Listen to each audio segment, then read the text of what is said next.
guys, welcome to today's video. I know it's been a little bit. By the way, I'm trying to get into the mood of fall.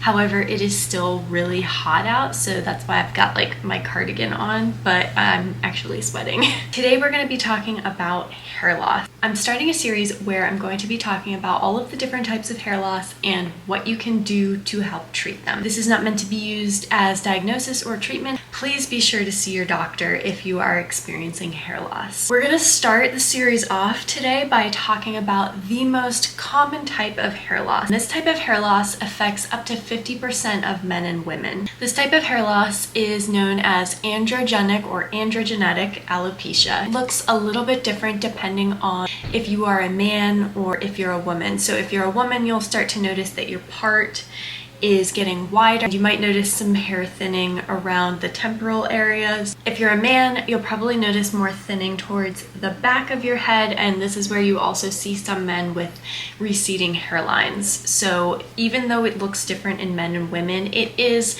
primarily the same cause. This hair loss is caused by an increased sensitivity to androgen. Androgens are a type of hormone, and the hormone responsible for this hair loss is known as DHT or dihydrotestosterone. While DHT is the main cause of this type of hair loss, it's not necessarily the level of it in your body, although it can be, some people can have higher levels.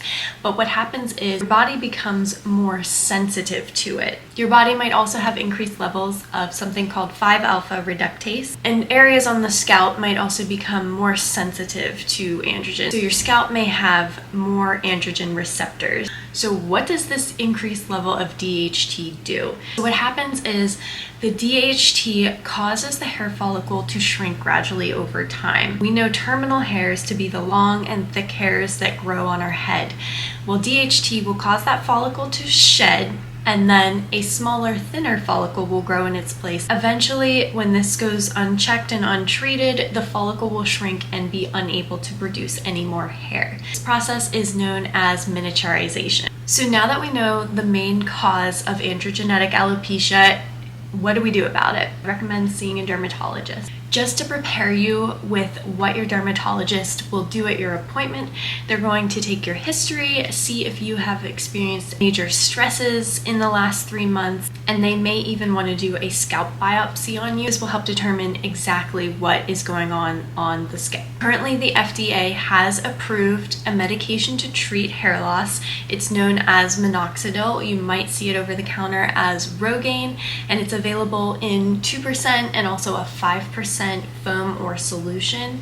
Your dermatologist might also recommend that you take this orally. Minoxidil, once started, is going to be a medicine that you will have to take for the rest of your life in order to maintain the hair growth results. Depending on if you're a man or a woman, your dermatologist might recommend spironolactone for women, and this is an anti-androgen medication, or for men, the FDA has approved finasteride as a medication that can be taken orally or used topically. They might also recommend dutasteride. There's not as many studies on dutasteride, but it is becoming more used and more common. There is some research to show that ketoconazole shampoo, or commonly known as Nizoral, has been shown to improve hair loss and also increase the thickness of hair. It's meant to be lathered into the scalp, left on the scalp for several minutes, and rinsed out and used about twice a week.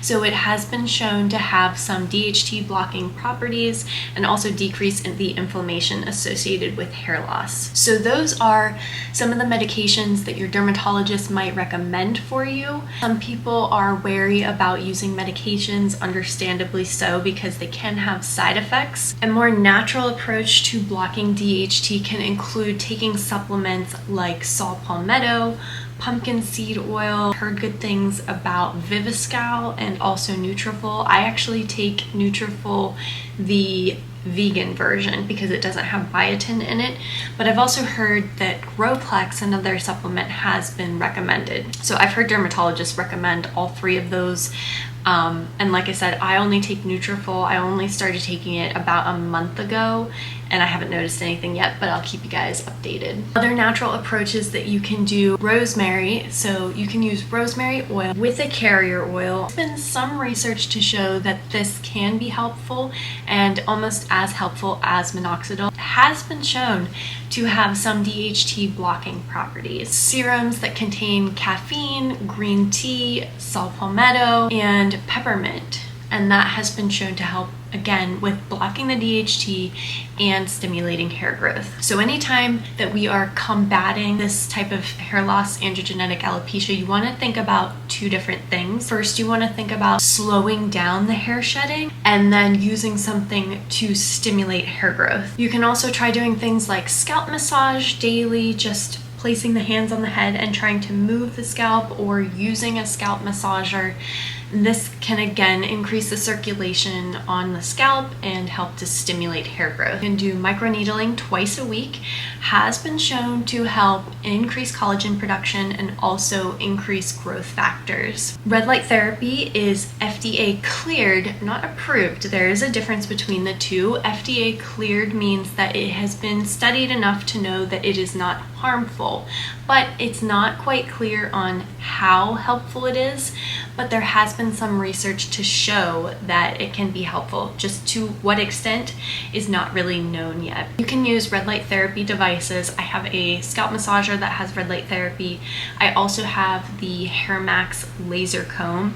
I do recommend using a laser, not LED, because non-LED has been shown to be more helpful in stimulating hair growth. You can also try things like PRP. Your dermatologist might recommend this. It's also known as platelet-rich plasma, where they take out some of your blood and spin it in a centrifuge, and then they inject it into the scalp. I've never tried this before because it sounds kind of scary, but I have heard dermatologists say that it is helpful. That's it for today's video. Leave a comment below if you have any questions on hair loss. Be on the lookout for more hair videos related to hair loss and hair growth, and I'll see you in the next one. Bye guys.